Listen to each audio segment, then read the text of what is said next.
Olá, meu nome é Priscila, eu sou fonoaudióloga e eu gostaria de enfatizar a importância quanto à necessidade de monitorar a audição dos bebês e crianças através do cumprimento dos protocolos de triagem auditiva neonatal, levando-se em consideração os indicadores de risco para deficiência auditiva, visando dessa forma minimizar os impactos que as perdas auditivas ocasionam no desenvolvimento global e no desenvolvimento cognitivo da criança. Bom, a audição ela desempenha um papel fundamental no desenvolvimento global da criança, especialmente em relação à linguagem. Talvez os aspectos mais importantes no desenvolvimento de qualquer criança sejam a aquisição e a produção da linguagem falada, porque ela permite a comunicação bem-sucedida e a interação social no dia a dia, sendo dessa forma essencial para que a criança possa expressar os seus sentimentos, além de permitir que ela receba e compreenda os pensamentos e as necessidades e os sentimentos dos outros.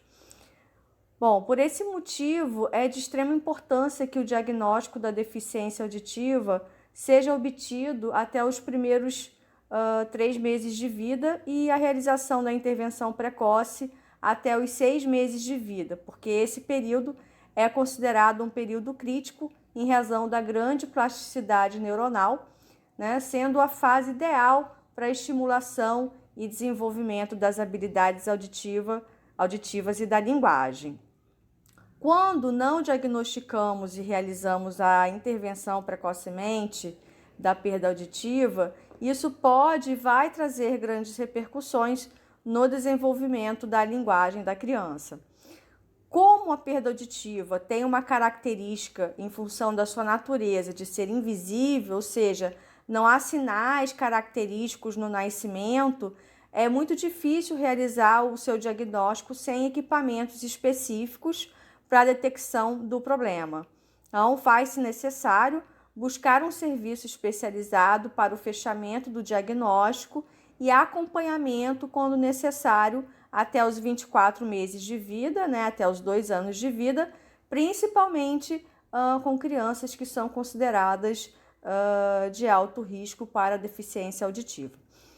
Bom, por esse motivo, programas de triagem auditiva têm sido desenvolvidos com o objetivo de diagnosticar a perda auditiva antes dos 3 meses de vida e iniciar a intervenção até os 6 meses de vida. A intervenção precoce, ela melhora muito a qualidade de vida da criança com deficiência auditiva, já que a privação sensorial traz prejuízos em relação à linguagem, à fala, ao ganho escolar, à autoestima e também à adaptação psicossocial. Por esse motivo, em 2010, esforços foram reconhecidos pela lei federal que tornou obrigatória a realização das emissões otoacústicas evocadas, que é o teste da orelhinha, né, conhecido como teste da orelhinha, nas crianças nascidas em todos os hospitais e maternidades do Brasil. As emissões otoacústicas foi o teste escolhido para triagem em razão de seus procedimentos serem simples e fácil, é um teste objetivo e de rápida realização. A triagem auditiva neonatal universal, a TANO, ela deve ser realizada após 24 horas do nascimento ou antes da alta hospitalar, em todos os recém-nascidos, independente de apresentar risco para deficiência auditiva.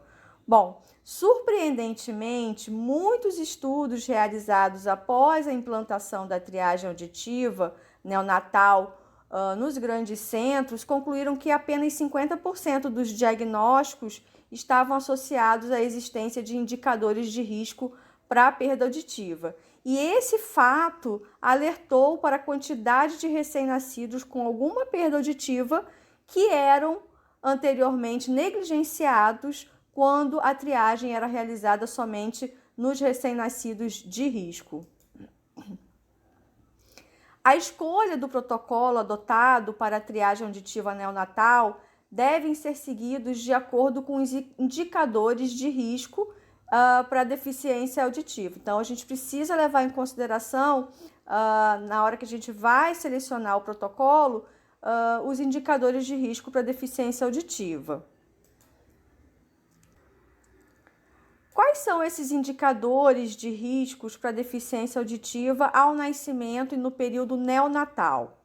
O histórico familiar de deficiência auditiva congênita, permanência superior a 5 dias na UTI neonatal, utilização de medicação ototóxica, infecções congênitas como sífilis, toxoplasmose, rubéola, citomegalovírus, herpes, anomalias craniofaciais, incluindo as alterações morfológicas de pavilhão auricular e de conduto auditivo externo, peso ao nascimento menor que 1.500 gramas, a hiperbilirrubinemia, transfusão sanguínea, meningite bacteriana, apigar de 0 a 4 no primeiro minuto ou de 0 a 6 no quinto minuto, ventilação mecânica por período superior a 5 dias, síndromes associadas à deficiência auditiva condutiva ou sensório-neural e malformação de cabeça e pescoço.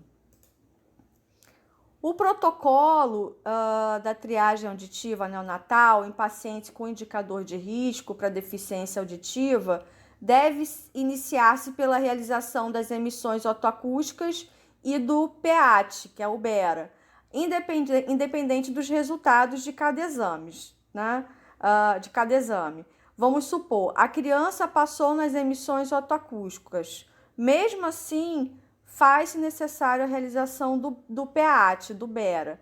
Se a criança obtiver um resultado satisfatório nos 2 exames, ou seja, se ela passou, os pais são orientados quanto ao desenvolvimento e o monitoramento auditivo a cada 6 meses, até que a criança complete 2 anos de idade.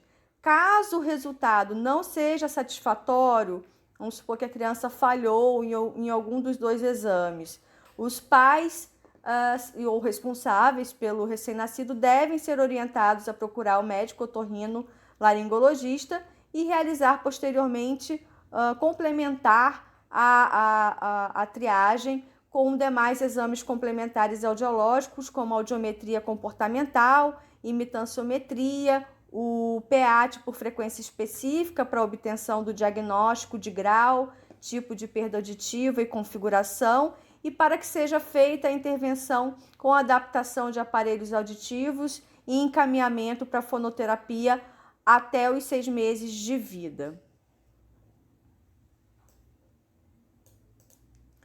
Em pacientes sem indicadores de risco, deve-se iniciar a triagem auditiva com as emissões otoacústicas. Se a criança obtiver resultado satisfatório, se ela passar, os pais são orientados quanto ao desenvolvimento auditivo e devem receber, de preferência, um material didático impresso com marcadores auditivos do desenvolvimento da criança. Caso o resultado não esteja satisfatório, vamos fazer a indicação da realização do PEAT de imediato, se possível, ou repetir o exame das emissões entre 15 a 30 dias após a alta hospitalar, né? Ou seja, após o nascimento. Se houver persistência na falha dos resultados, o recém-nascido deve ser encaminhado ao médico otorrino para consulta e a realização do PEAT e demais exames complementares audiológicos. Bom, é importante orientar a família sempre, né, os pais, quanto às fases de desenvolvimento auditivo. Sabendo-se que o sistema auditivo se desenvolve em etapas graduais de complexidade e tem início na vida intrauterina a partir da 20ª semana de gestação, se estendendo até os primeiros meses de vida da criança, ou seja, quando nasce o bebê, ele apresenta apenas a audição do tipo reflexa, que vai amadurecendo conforme o seu crescimento.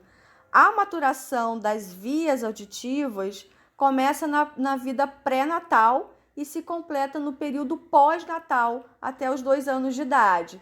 Esse período é considerado um período de plasticidade das vias auditivas, considerado, como já falei anteriormente, como um período crítico, em que a criança está mais predisposta a adquirir determinados conhecimentos.